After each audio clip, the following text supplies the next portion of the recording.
Yap, bismillahirrahmanirrahim. Assalamualaikum warahmatullahi wabarakatuh. Halo teman-teman semua, apa kabarnya hari ini? Mudah-mudahan teman-teman semua selalu dalam keadaan baik ya. Nah, sebelum kita lanjut videonya untuk membahas materi, perkenalkan terlebih dahulu, saya Rahmayati Pratami, NPM 192151042, mahasiswi jurusan Pendidikan Matematika, Fakultas Keguruan dan Ilmu Pendidikan, Universitas Siliwangi. Nah, sesuai judul ya, di video kali ini saya akan membahas atau mempresentasikan proposal penelitian kuantitatif yang saya susun dengan judul pengaruh model problem-based learning berbasis open-ended terhadap kemampuan berpikir kritis matematis dan kemandirian belajar siswa untuk memenuhi salah satu tugas seminar pendidikan matematika yang diampu oleh Bapak Denny Nurjamil MPD. Langsung saja. Bab 1. Nah, di sini kita akan membahas latar belakang. Nah, latar belakang dari penyusunan proposal penelitian kuantitatif ini berangkat dari tujuan nasional bangsa Indonesia yang tertera pada pembukaan Undang-Undang Dasar 1945, salah satunya adalah mencerdaskan kehidupan bangsa. Upaya untuk mencapai tujuan tersebut adalah melalui bidang pendidikan.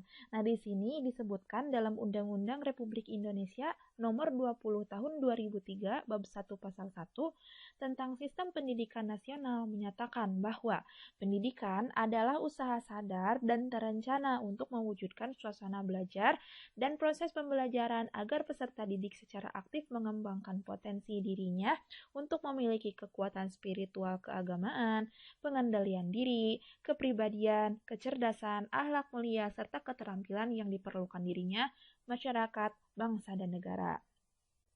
Nah, untuk mewujudkan tujuan tersebut, maka perlu diselenggarakanlah kegiatan pembelajaran sebagai upaya pencapaian tujuan pendidikan nasional.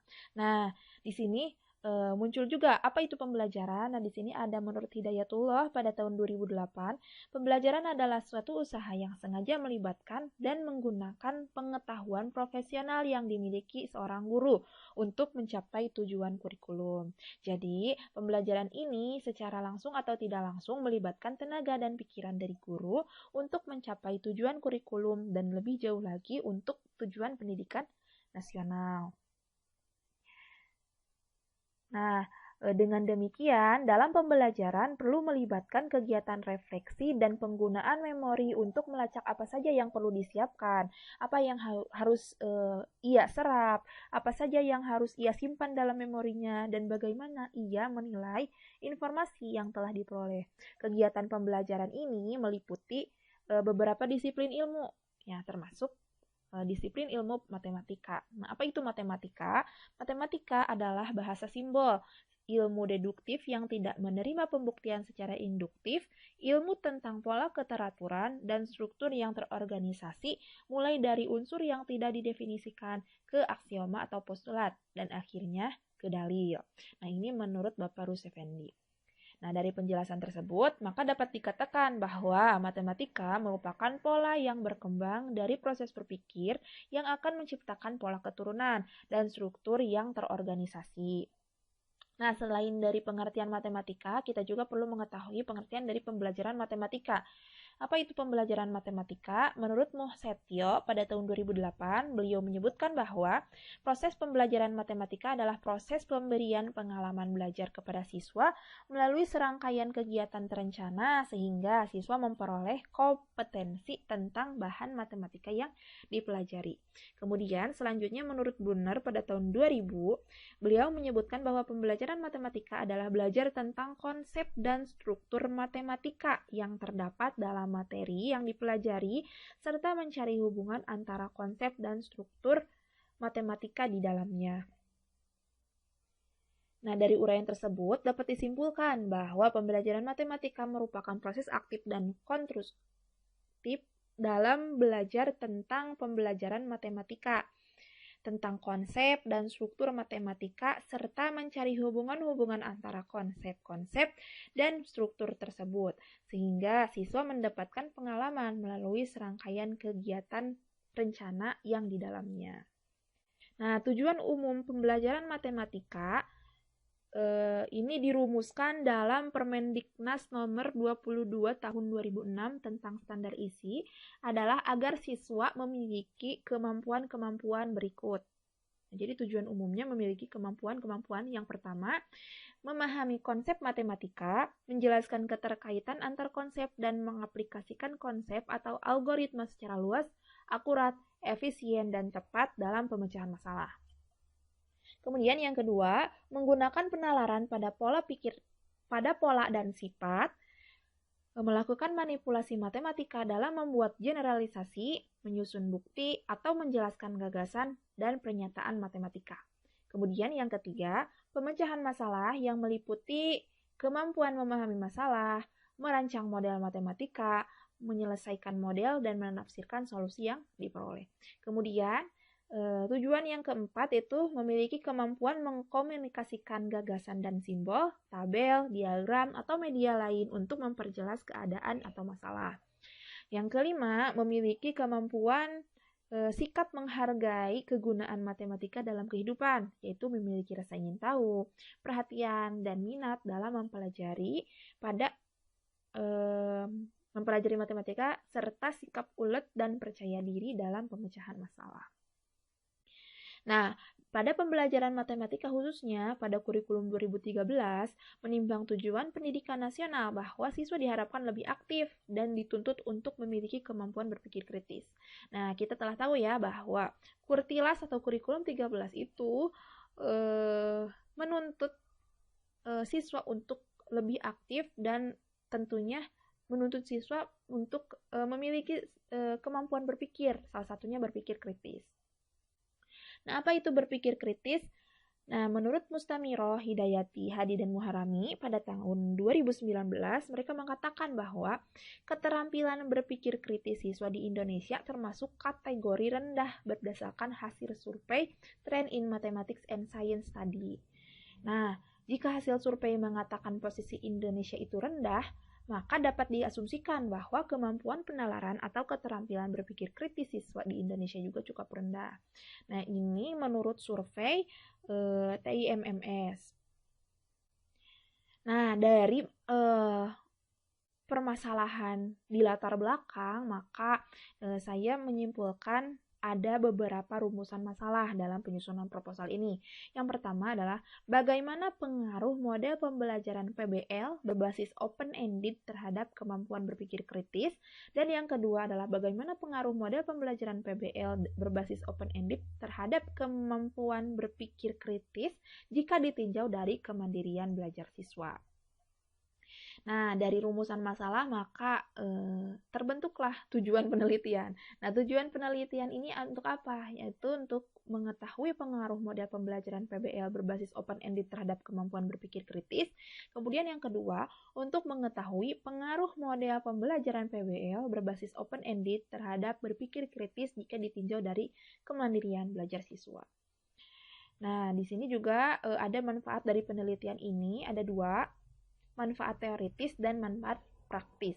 Manfaat teoritisnya adalah hasil penelitian ini secara teoritis diharapkan dapat memberi manfaat bagi pendidikan dan mampu memberikan kontribusi pada pembelajaran, khususnya dalam meningkatkan proses pembelajaran matematika. Nah, manfaat praktisnya ada beberapa, ada 3, itu bagi guru, bagi siswa, dan bagi peneliti. Nah, bagi guru atau calon guru, hasil penelitian ini dapat memberi informasi dalam menentukan alternatif model dan pendekatan pembelajaran yang dapat diterapkan pada proses pembelajaran peserta didik, khususnya dalam pembelajaran matematika. Kemudian yang kedua bagi siswa, hasil penelitian ini dapat menunjang pengasahan kemampuan berpikir kritis matematis dan peningkatan kemandirian belajar. Kemudian yang ketiga, bagi peneliti, hasil penelitian ini digunakan sebagai upaya menambah pengetahuan dan pengalaman dalam pembelajaran matematika serta akan menjadi bekal untuk menjadi pendidik di masa yang akan datang. Nah, itu untuk manfaat penelitian. Nah, selanjutnya kita bahas mengenai definisi operasional. Nah, definisi operasional ini dimaksudkan untuk menghindari kesalahpahaman dan perbedaan penafsiran yang berkaitan dengan istilah-istilah yang nantinya akan dibahas pada proposal ini. Nah, sesuai dengan judul, pengaruh model PBL berbasis open-ended terhadap kemampuan berpikir kritis matematis dan kemandirian belajar siswa, maka definisi operasional yang perlu dijelaskan diantaranya ada 4. Problem-based learning, open-ended, kemampuan berpikir kritis, dan kemandirian belajar siswa. Nah, apa itu problem-based learning? Atau biasa juga disebut pembelajaran berbasis masalah, yaitu jenis model pembelajaran yang melibatkan siswa sebagai pelaku utama untuk menghasilkan suatu produk. Nah, karakteristik PBL ini adalah lebih memperlibatkan kepada siswa sebagai pembelajar, masalah yang disajikan lebih autentik, kemudian pencarian sendiri sumber belajar oleh siswa, dibentuk kelompok kecil, dan guru hanya berperan sebagai fasilitator. Kemudian yang kedua, open-ended. Open-ended adalah pembelajaran dengan pendekatan yang memiliki prinsip tentang masalah. Nah, langkah-langkah pembelajaran dengan pendekatan open-ended ini diantaranya orientasi, presentasi masalah terbuka, menyelesaikan masalah terbuka secara individu, diskusi kelompok tentang masalah terbuka, kemudian presentasi hasil diskusi secara berkelompok, dan yang terakhir penutup. Nah, yang ketiga, kemampuan berpikir kritis matematis. Ini adalah sebuah proses berpikir yang dilakukan dengan langkah runtut serta dengan strategi yang efektif sebelum mencapai tujuan dan menyelesaikan masalah yang dihadapi. Kemudian yang keempat, kemandirian belajar siswa. Ini adalah upaya yang dilakukan siswa yang dipengaruhi oleh pemikiran, perasaan, dan perilaku diri sendiri yang terdiri atas kegiatan menganalisis, memilih, mengadopsi, menemukan strategi untuk mencapai tujuan dalam proses belajar. Nah, itu untuk definisi operasional proposal penelitian yang saya susun. Nah, kemudian kita beranjak ke bab 2. Bab 2 ini tentang landasan teori. Nah, di sini ada kajian teori. Nah, kajian teori di sini memuat 4 juga, yaitu PBL, open-ended, kemampuan berpikir kritis matematis, dan kemandirian belajar siswa. Nah, berangkat dari yang pertama terlebih dahulu, problem-based learning. Nah, menurut Andiana, pada tahun 2020, PBL diartikan sebagai pembelajaran berbasis masalah, yaitu jenis model pembelajaran yang melibatkan siswa dalam suatu kegiatan atau proyek untuk menghasilkan suatu produk. Nah, keterlibatan siswa ini dimulai dari kegiatan merencanakan, membuat rancangan, melaksanakan, dan melaporkan hasil kegiatan berupa produk dan laporan pelaksanaannya. Nah, model pembelajaran ini juga lebih menekankan pada proses pembelajaran jangka panjang. Siswa terlibat secara langsung dengan berbagai isu dan persoalan kehidupan sehari-hari, belajar bagaimana memahami dan menyelesaikan persoalan yang nyata dalam kehidupan sehari-hari, bersifat interdisipliner, dan melibatkan siswa sebagai pelaku utama dalam merancang, melaksanakan dan melaporkan hasil kegiatan. Nah, atau bisa juga dikatakan bahwa PBL ini merupakan proses belajar yang menganut student center, artinya ini berfokus pada siswa. Jadi guru hanya berperan sebagai fasilitator. Nah, di sini ada karakteristik dari model pembelajaran PBL. Yang pertama ada learning is student center. Tadi sudah disebutkan ya bahwa kegiatan pembelajaran ini berfokus pada siswa. Kemudian yang kedua, authentic problem for the organizing focus for learning. Nah, masalah yang disajikan pada siswa adalah masalah yang autentik sehingga siswa dengan mudah mampu memahami masalah tersebut serta dapat menerapkannya dalam kehidupan profesionalnya. Kemudian yang ketiga, new information is acquired through self-directed learning. Nah, dalam proses pembelajaran PBL ini, pemecahan masalah mungkin saja siswa belum mengetahui dan memahami semua pengetahuan prasyaratnya, sehingga siswa berusaha untuk mencari sendiri melalui sumber, baik dari buku atau informasi lainnya. Nah, jadi di sini siswa mandiri gitu, mencari apa-apa saja materi yang perlu dipelajari untuk menyelesaikan suatu masalah yang disajikan. Kemudian, yang keempat, learning occurs in small group. Nah, ini dalam pembelajaran PBL ini dibentuk kelompok kecil. Nah, agar terjadi interaksi ilmiah dan tukar pemikiran dalam usaha mengembangkan pengetahuan secara kolaboratif, nah, proses belajar mengajar ini dilaksanakan dalam kelompok kecil. Nah, kelompok yang dibuat ini menuntut pembagian tugas yang efektif dan penerapan tujuan yang jelas. Kemudian yang kelima, teacher as facilitator. Tadi sudah disebutkan ya bahwa pada PBL ini seorang guru itu hanya berperan sebagai fasilitator. Namun, walaupun hanya berperan sebagai fasilitator, guru itu harus tetap memantau perkembangan aktivitas siswa dan mendorong mereka agar mencapai target yang hendak dicapai.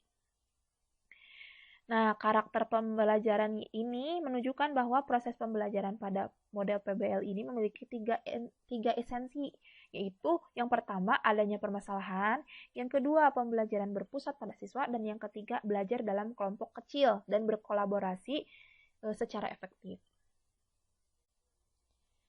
Nah, tentunya kita telah mengetahui bahwa suatu model atau sesuatu apapun pasti memiliki kelebihan dan kekurangannya. Begitupun dengan PBL ini.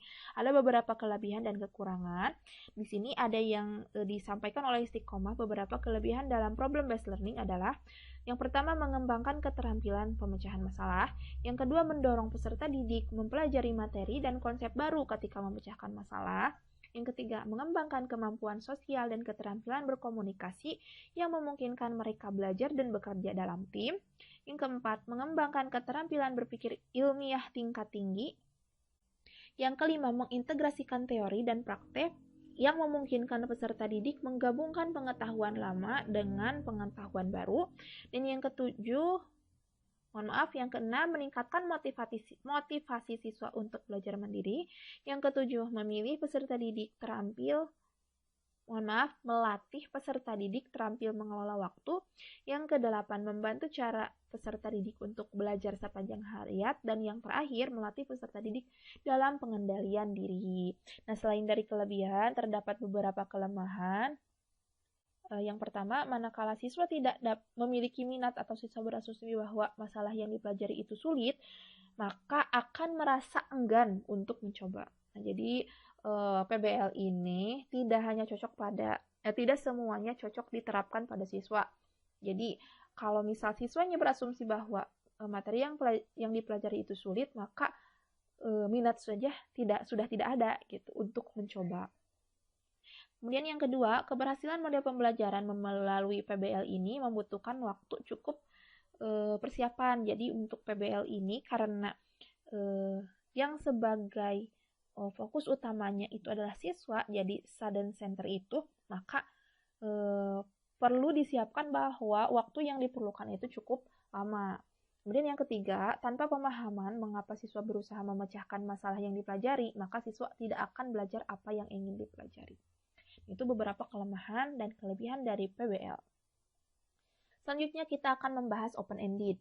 Nah, di sini Murni pada tahun 2013 mengemukakan bahwa pendekatan open-ended adalah pembelajaran dengan pendekatan yang memiliki prinsip tentang masalah.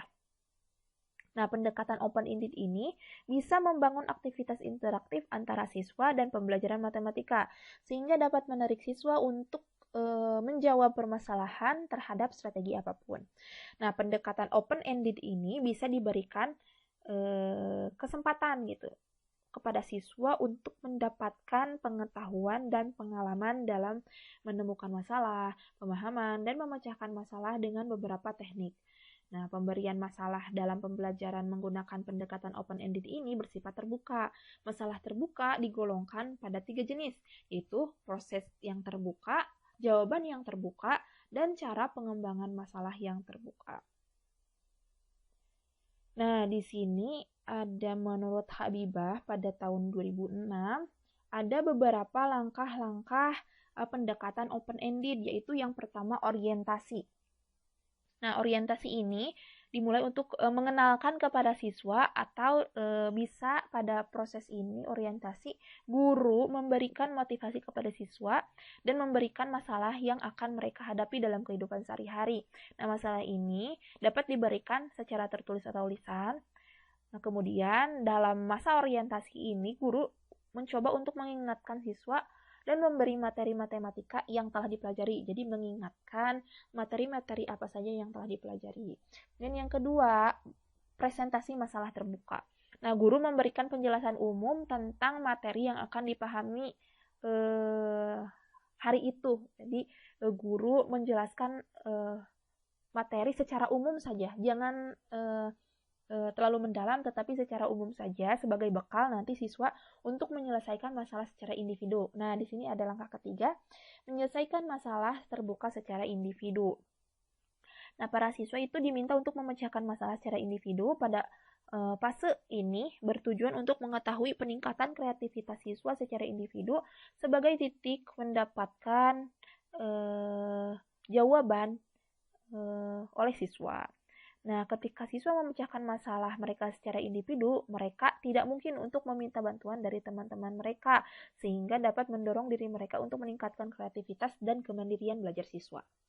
Kemudian yang keempat, diskusi kelompok tentang masalah terbuka. Nah, setelah mereka menyelesaikan masalah secara masing-masing individu, nah mereka mendiskusikan apakah pendapat-pendapat dari setiap siswa itu sama atau bagaimana. Nah, ini didiskusikan dalam langkah yang keempat ini. Kemudian yang kelima, presentasi hasil diskusi secara kelompok. Nah, setelah proses diskusi bersama kelompok, maka akan diperoleh hasil kan, diperoleh kesimpulan. Nah, itu dipresentasikan hasil diskusinya itu secara berkelompok. Kemudian langkah yang terakhir adalah penutupan. Nah, guru dan siswa bersama-sama menyimpulkan konsep-konsep atau gagasan-gagasan yang tadi telah dipresentasikan oleh masing-masing kelompok. Jadi, disimpulkan dari berbagai pikiran-pikiran dari tiap-tiap kelompok. Nah, mungkin untuk open-ended, selanjutnya ada manfaat dan kelemahan dari pendekatan open-ended. Nah, di sini ada manfaat atau kelebihan dari open-ended menurut Capraro pada tahun 2007, yaitu yang pertama, menyediakan lingkungan belajar yang sesuai bagi siswa untuk mengembangkan dan mengekspresikan pemahaman matematika siswa. Kemudian yang kedua, memungkinkan untuk solusi yang benar bermacam-macam, karena tadi jadi pemecahan masalah yang terbukanya itu diselesaikan secara individu, maka kemungkinan akan menemukan solusi yang bermacam-macam. Kemudian yang ketiga, setiap siswa dapat menanggapi masalah dengan caranya sendiri. Kemudian yang keempat, melibatkan siswa dalam kegiatan dan pembelajaran. Yang kelima, siswa dapat menggunakan pengetahuan dan keterampilan matematika komprehensif dengan banyak solusi yang berbeda. Kemudian yang keenam, siswa dapat memilih strategi favorit mereka untuk menjawab suatu masalah. Nah, selain dari manfaat dan kelebihan, ada juga kelemahan dari pendekatan open-ended menurut Suherman pada tahun 2003. Di antaranya, yang pertama, membuat dan menyiapkan masalah matematika yang bermakna bagi siswa bukanlah pekerjaan yang mudah. Maka ini menjadi tantangan, bukan hanya bagi siswa. Nah, menciptakan pembelajaran matematika yang bermakna ini merupakan suatu tantangan juga bagi seorang guru. Kemudian yang kedua, mengemukakan masalah yang langsung dapat dipahami siswa sangat sulit sehingga banyak siswa yang mengalami kesulitan sebagaimana merespon permasalahan yang diberikan. Yang ketiga, siswa dengan kemampuan berpikir tinggi bisa merasakan ragu atau mencemaskan jawaban mereka. Nah, ini sesuatu masalah yang lumrah ya, bahwa kalau siswa yang memiliki kemampuan tinggi itu rata-rata cenderung ragu dalam jawaban mereka gitu. Kemudian yang keempat, mungkin ada sebagian siswa yang merasa bahwa kegiatan belajar mereka tidak menyenangkan karena kesulitan yang mereka hadapi. Nah, ini tidak dapat dipungkiri ya bahwa kegiatan yang dilaksanakan itu tidak semuanya menyukai atau tidak semua siswa itu mampu untuk mengikuti.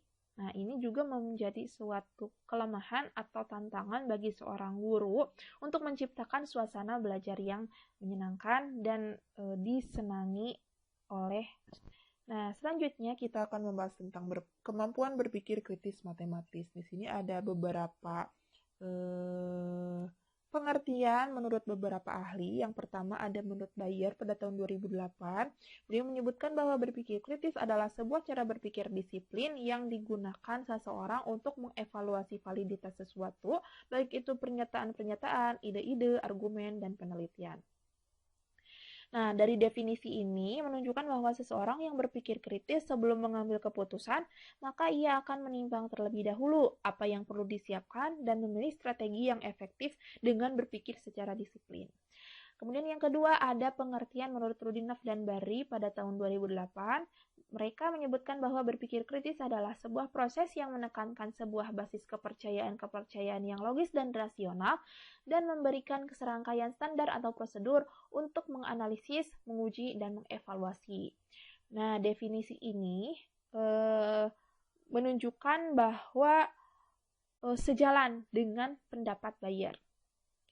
Kemudian yang ketiga, R.H. Ennis pada tahun 1996, beliau menyebutkan bahwa berpikir kritis adalah sebuah proses dalam mengungkapkan tujuan, dilengkapi alasan yang tegas tentang suatu kepercayaan dan kegiatan yang telah dilakukan.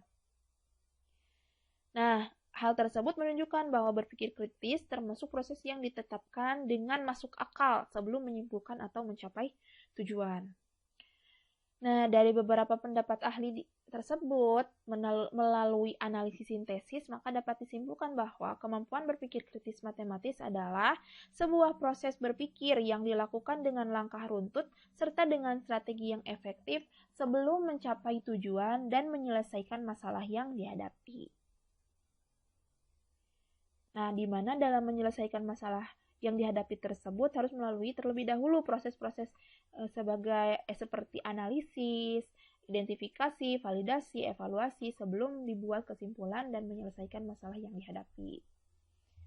Kemudian di sini ada beberapa indikator yang diungkapkan oleh beberapa ahli. Nah, di sini ada menurut R.H. Ennis. Ada menurut R.H. Ennis pada tahun 1998 terdiri atas merumuskan masalah, menganalisis argumen, menanyakan dan menjawab pertanyaan, menilai kredibilitas sumber informasi, melakukan observasi dan menilai laporan hasil observasi, membuat deduksi dan menilai deduksi, membuat induksi dan menilai induksi, mengevaluasi, mendefinisikan dan menilai definisi, mengidentifikasi asumsi, memutuskan dan melaksanakan, serta berinteraksi dengan orang lain. Nah, di sini ada juga beberapa indikator menurut Edward Glaser pada tahun 1941 sebagai berikut. Nah, pada intinya indikator yang disampaikan oleh kedua para ahli ini memiliki tujuan yang sama dan maksud yang sama, tetapi kita tahu bahwa berbeda individu, maka berbeda pula cara penyampaian bahasannya. Kita lanjut saja ke hal-hal apa saja yang menyebabkan bahwa kemampuan berpikir kritis ini penting untuk dimiliki siswa. Nah, di sini ada menurut Zamroni dan Mahfud pada tahun 2009 mengemukakan beberapa argumen tentang pentingnya kemampuan berpikir kritis untuk dimiliki siswa. Di antaranya yang pertama, perkembangan ilmu pengetahuan dan teknologi yang begitu pesat. Nah, ini akan menyebabkan informasi yang diterima siswa juga semakin banyak ragamnya, baik itu sumber maupun esensinya. Nah, oleh karena itu, siswa itu dituntut untuk memiliki kemampuan memilih dan memilah informasi apa yang perlu diserap dan baik baginya. Kemudian yang kedua, siswa merupakan salah satu kekuatan yang berdaya tekan tinggi atau people power. Nah, oleh karena itu, agar kekuatan itu terarahkan ke arah yang semestinya, maka mereka perlu dibekali dengan kemampuan berpikir yang memadai, baik itu berpikir secara deduktif, induktif, reflektif, kritis, dan kreatif. Kemudian yang ketiga, siswa adalah warga masyarakat yang kini maupun kelak akan menjalani kehidupan semakin kompleks. Nah, semakin berkembangnya zaman, semakin berkembangnya teknologi, maka ini akan menuntut siswa akan menjalani kehidupan yang semakin kompleks. Nah, hal ini menuntut mereka untuk memiliki keterampilan berpikir kritis dan kemampuan untuk memecahkan masalah yang dihadapinya secara kritis. Kemudian yang keempat, berpikir kritis adalah kunci menuju berkembangnya kreativitas. Nah, di mana kreativitas ini muncul karena melihat fenomena-fenomena atau permasalahan yang kemudian akan menuntut kita untuk berpikir kreatif dan kritis. Kemudian yang kelima, banyak lapangan pekerjaan, baik langsung maupun tidak, membutuhkan keterampilan berpikir kritis. Nah, ini untuk jangka panjangnya, bahwa tidak dapat dipungkiri bahwa terdapat banyak lapangan pekerjaan. Lapangan pekerjaan apapun, kalau menurut saya itu menuntut untuk kita berpikir secara kritis. Kemudian yang keenam, setiap saat manusia selalu dihadapkan pada pengambilan keputusan. Nah, semakin bertambahnya usia, apalagi nanti sudah dewasa, nah pengambilan keputusan ini menjadi tuntutan untuk kita atau dihadapkan pada setiap manusia. Nah, jadi kemampuan berpikir kritis ini perlu dimiliki oleh setiap individu.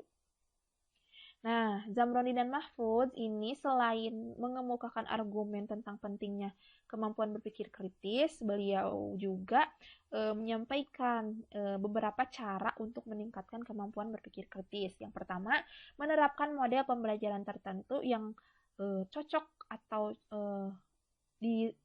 yang sesuai dengan apa yang dibutuhkan siswa. Kemudian yang kedua, memberikan tugas mengkritisi buku. Ini melatih proses berpikir secara kritis siswa. Kemudian yang ketiga, penggunaan cerita. Nah, penggunaan cerita juga dapat melatih kemampuan berpikir kritis siswa. Dan yang keempat, penggunaan model pertanyaan Socrates. Nah, kita lanjut ke pembahasan berikutnya, yaitu kemandirian belajar siswa. Nah, kemandirian belajar siswa atau ada istilah lain seperti self-regulate learning, self-regulate thinking, self-detecting learning, dan self-evaluasi maupun self-esteem ini memiliki makna yang hampir sama dengan kemandirian belajar. Nah, di sini ada menurut Como dan Madinah pada tahun 1983, serta Hargis dan Kerlin pada tahun 1992, mereka menyebutkan bahwa kemandirian belajar siswa adalah upaya memperdalam dan memanipulasi jaringan asosiatif dalam suatu bidang tertentu dan memantau serta meningkatkan proses pendalaman yang bersangkutan. Kemudian yang kedua, menurut Bandura pada tahun 2004, beliau menyebutkan bahwa kemandirian belajar adalah kemampuan memantau perilaku diri sendiri dan merupakan kerja keras personality manusia.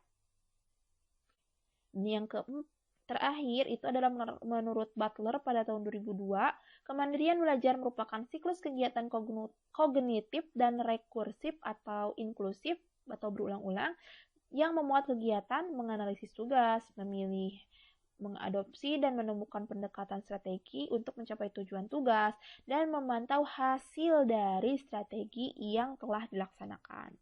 Nah, dari beberapa pendapat ahli yang telah dibacakan, melalui analisis sintesis dapat disimpulkan bahwa kemandirian belajar siswa adalah upaya yang dilakukan siswa yang dipengaruhi oleh pemikiran, perasaan, dan perilaku diri sendiri yang terdiri atas kegiatan menganalisis, memilih, dan mengadopsi, serta menemukan strategi untuk mencapai tujuan dalam proses belajar. Nah, di sini ada beberapa karakteristik dari kemandirian belajar yang dikemukakan oleh beberapa ahli. Yang pertama adalah menurut Bandura pada tahun 2004, yaitu yang pertama, mengamati dan mengawasi diri sendiri. Yang kedua, membandingkan posisi diri sendiri dengan standar tertentu. Yang ketiga, memberikan respon pada diri sendiri, baik itu respon positif atau respon negatif. Nah, di sini juga dikuatkan oleh pendapat Paris dan Winograd pada tahun 2000, mengemukakan bahwa karakteristik kemandirian belajar. Yang pertama, kesadaran akan berpikir. Nah, kesadaran akan berpikir ini bukan hanya memikirkan apa yang dipikirkan saja, tetapi menginterpretasikan penampilannya sehingga tujuan dan masalah dapat terselesaikan secara efektif. Kemudian yang kedua, penggunaan strategi. Nah, penggunaan strategi ini tentunya sesuai dengan apa yang dibutuhkan oleh siswa. Nah, pemikir yang strategik tidak hanya mengetahui strategi dan penggunaannya saja, tetapi mereka dapat membedakan masalah yang dapat diselesaikan secara produktif atau tidak produktif. Mereka mempertimbangkan terlebih dahulu berbagai pilihan dan kemungkinan sebelum menentukan solusi dan strategi. Kemudian yang ketiga, motivasi yang berkelanjutan. Jadi motivasi yang muncul pada siswa atau muncul pada setiap individu itu tidak hanya muncul hanya sekali saja, tetapi berkelanjutan dan terus-menerus. Kemudian dikuatkan lagi oleh pendapat Research Institute of Technology pada tahun 2000, yaitu yang pertama memilih tujuan belajar, memandang kesulitan sebagai tantangan, memilih dan menggunakan sumber yang tersedia, bekerja dengan individu lain, membangun makna, dan yang terakhir memahami pencapaian keberhasilan tidak cukup hanya dengan usaha dan kemampuan saja, namun harus disertai dengan kontrol diri. Nah, di sini ada beberapa fase yang diungkapkan oleh Sang dan Zimmerman pada tahun 1998. Ada 4 fase. Yang pertama, fase merancang belajar. Nah, pada fase ini berlangsung kegiatan menganalisis tugas belajar, menetapkan tujuan belajar, dan merancang strategi belajar. Kemudian fase yang kedua adalah fase memantau. Nah, pada fase ini terjadi pertanyaan pada diri sendiri, apakah strategi yang dilaksanakan sudah sesuai dengan rencana, apakah kembali pada kebiasaan lama, apakah saya tetap memusatkan pada diri saya sendiri, atau pertanyaan-pertanyaan lain yang sifatnya memantau diri sendiri. Kemudian yang ketiga, ada fase mengevaluasi. Nah, pada fase ini juga muncullah pertanyaan-pertanyaan pada diri sendiri, apakah strategi yang terlaksana sudah berjalan dengan baik, kemudian hasil belajar apa yang telah dicapai, kemudian sesuaikah strategi dengan jenis tugas belajar yang dihadapi. Nah, ini mengevaluasi kegiatan belajar yang telah dilakukan. Nah, kemudian yang terakhir ada fase refleksi. Nah, fase refleksi ini bukan hanya terjadi sekali, tetapi terjadi pada fase-fase sebelumnya. Nah, pada fase merancang belajar, ini siswa pasti akan merefleksi. Terus pada fase memantau pasti akan merefleksi. Pada fase mengevaluasi pasti akan merefleksi. Kemudian ada selanjutnya ada indikator kemandirian belajar yang diungkapkan oleh Sumarmo dan Mujiman pada tahun 2004 dan 2006 sebagai berikut yang bisa dilihat oleh teman-teman. Nah, pada dasarnya memiliki tujuan dan maksud yang sama.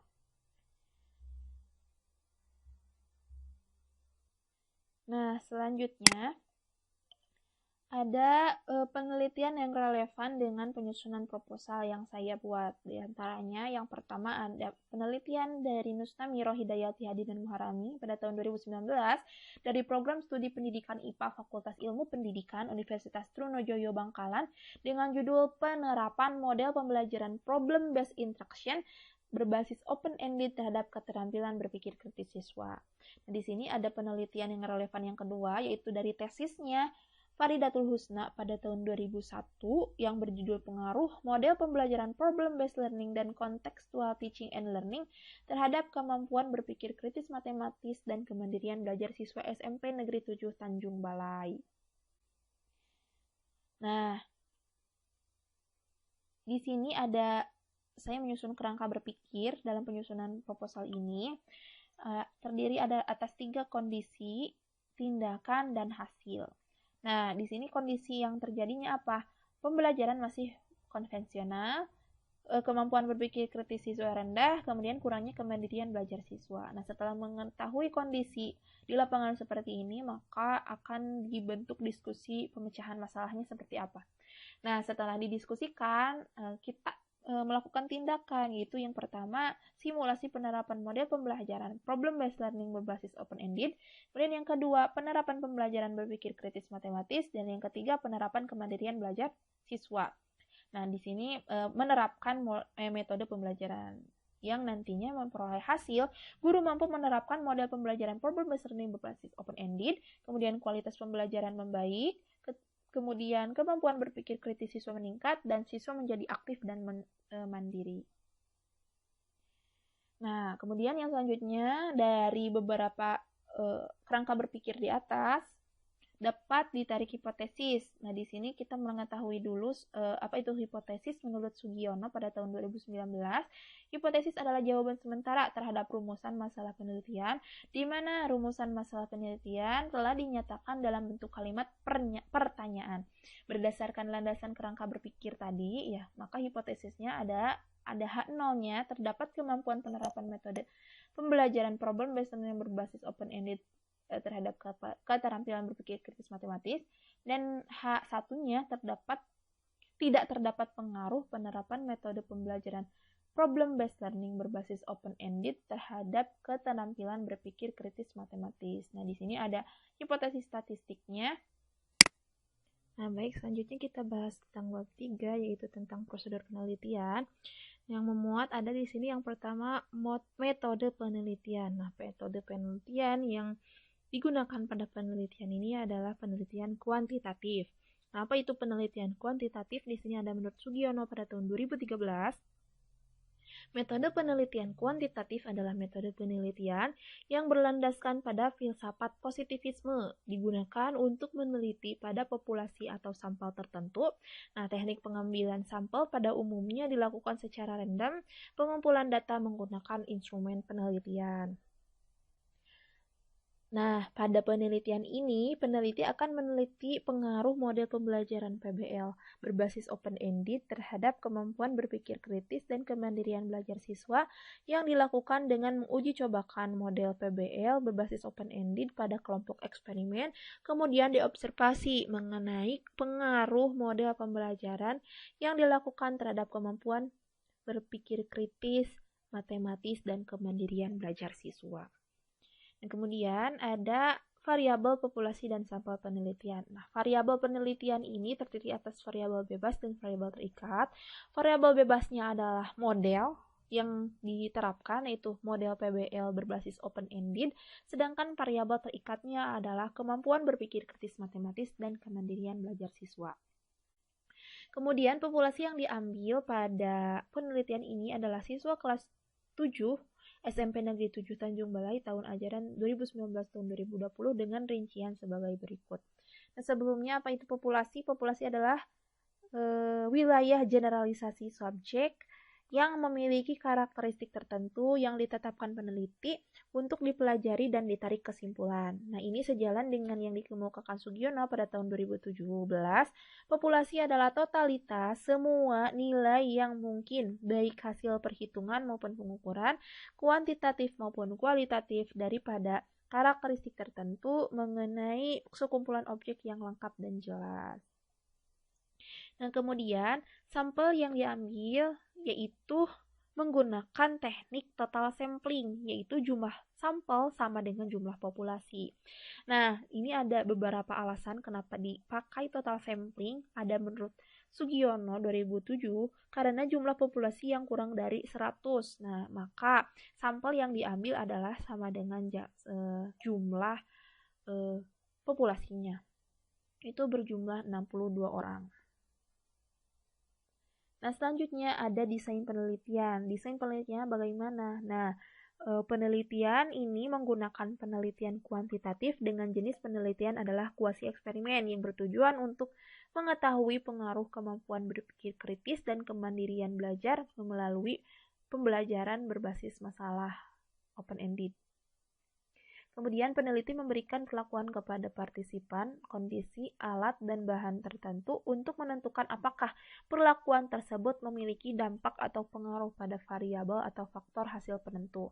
Nah, desain penelitiannya itu bisa dilihat pada gambar. Nah, di sini ada kelompok perlakuannya problem based learning berbasis open-ended. Nah, di sini akan dilakukan pretest dan post-test. Nah, di sini di tengah-tengah sebelum post-test dan setelah pre-test ini akan diberikan perlakuan. Nah, di sini T1 adalah nilai kemampuan berpikir kritis matematis. Nah, di sini nanti akan dites kemampuan berpikir kritis matematis. Kemudian nanti di post-testnya kemandirian belajar siswa. Nah, di sini sela-selanya akan diperlakukan pembelajaran matematika dengan model PBL berbasis open-ended. Kemudian selanjutnya ada teknik pengumpulan data dan instrumen penelitian. Nah, teknik pengumpulan data yang digunakan pada penelitian ini adalah, tadi telah disebutkan sebelumnya, yaitu tes berpikir kritis dan kemandirian belajar berupa tes tulis, pretest dan post-test. Nah, sebelum itu ada di sini ada instrumen penelitiannya, ada soal tes KAM, soal tes kemampuan berpikir kritis, dan soal kemandirian belajar. Nah, soal TESKAM atau kemampuan awal matematik itu peneliti mengadopsi, mohon maaf bukan 25 butir, tetapi 10 butir soal ujian nasional tahun 2018 yang memuat materi yang telah dipelajari siswa ketika di sekolah dasar. Berdasarkan perolehan skor nilai yang disajikan, di TESKAM, siswa dibagi dalam 3 kelompok. Langkah-langkah pembagiannya yaitu sebagai berikut. Menjumlah skor semua siswa, kemudian mencari rata-rata dan simpangan bakunya, dan menentukan batas-batas kelompok. Nah, batas-batas kelompoknya adalah seperti dalam tabel. Batas kelompok yang memiliki kemampuan tinggi adalah nilai TESKAM-nya lebih besar dari sama dengan rata-rata ditambah standar deviasi. Kemudian yang memiliki sedang adalah antara rata-rata dikurangi standar deviasi sampai rata-rata ditambah standar deviasi. Kemudian jika rendah itu adalah kurang dari sama dengan mohon maaf ini salah ya, rata-rata dikurangi standar deviasi. Nah, kemudian instrumen soal tes kemampuan berpikir kritis adalah pilihan ganda, soal pilihan ganda sebanyak 10 butir soal. Kemudian tes kemandirian belajar itu adalah melalui angket yang disusun oleh peneliti. Nah, di sini ada teknik menganalisis data. Teknik menganalisis data yang pertama dilakukan adalah menguji validitas dan reliabilitas dari instrumen. Nah, uji validitas ini menggunakan rumus korelasi product moment dari Carl Pearson dengan taraf signifikansi 5% atau alfanya 0,05. Nah, jika dengan ketentuan jika R hitung lebih besar dari R tabel, maka butir soal dalam kategori valid. Nah, dengan rumus R hitungnya atau koefisien korelasinya itu adalah sebagai berikut. Teman-teman sudah tahu ya, ini N itu adalah banyak sampelnya, ya, kemudian X adalah skor total item soal yang diperoleh siswa, dan Y adalah skor setiap item soal yang diperoleh siswa. Nah, kemudian setelah diuji validitas akan diuji reliabilitas, kemudian dengan perhitungan alpha Cronbach dengan taraf signifikansi 5%, artinya alfanya 0,05. Nah, jika alfanya lebih besar dari R tabel, maka butir soal dalam kategori reliable. Dan dengan rumusnya seperti oleh teman-teman bisa dilihat ya, dengan menggunakan varians dengan rumus varians ini ya, bisa dilihat oleh teman-teman. Nah, kemudian data nilai lain yang diperoleh dari skor kemampuan berpikir kritis matematis siswa dan kemandirian belajar siswa dikelompokkan menurut pembelajarannya. Rumus yang digunakan untuk menghitung nilai presentase yang disampaikan oleh Ekawati, Estina, dan Sumarianta yang dimodifikasi sebagai berikut. Ada di nilai presentasekan. Jumlah skor yang diperoleh per skor maksimal dikali 100%. Nah, kriteria pengelompokan kemampuan berpikir kritis matematis, mohon maaf ya, ini bukan tingkat tinggi tapi berpikir kritis, adalah sebagai berikut. Jadi apabila presentasinya lebih dari sama dengan 75% sangat baik. Kemudian apabila lebih dari sama dengan 50 dan kurang dari 75 itu baik. Dan apabila lebih dari sama dengan 25 sampai 50 itu cukup. Dan apabila kurang dari 25 itu kurang. Nah, selanjutnya data diolah dengan menggunakan uji ANOVA 2 jalur, tetapi sebelumnya akan diuji normalitas dan homogenitasnya. Seluruh perhitungan statistik ini menggunakan bantuan komputer yaitu Microsoft Excel dan SPSS versi 17. Nah, mungkin sekian, di sini ada beberapa sumber yang digunakan dalam penyusunan proposal. Kemudian ada beberapa lampiran, diantaranya ada lampiran soal TESKAM yang terdiri atas 10 soal, kemudian ada soal tes kemampuan berpikir kritis, ada 10 soal yang dibagi-bagi ya, ada 2 soal dengan pembagian menjadi totalnya 10 soal. Kemudian ada pedoman penskoran dari respon terhadap soal kemampuan berpikir kritis matematis. Kemudian yang terakhir ada lampiran angket kemandirian belajar. Nah, sekian yang dapat saya sampaikan. Terima kasih atas segala perhatian. Mohon maaf atas segala kesalahan. Jangan lupa teman-teman subscribe channel ini, kemudian like apabila suka, kemudian tinggalkan komentar apabila ada saran dan masukan. Terima kasih atas perhatiannya. Wassalamualaikum warahmatullahi wabarakatuh.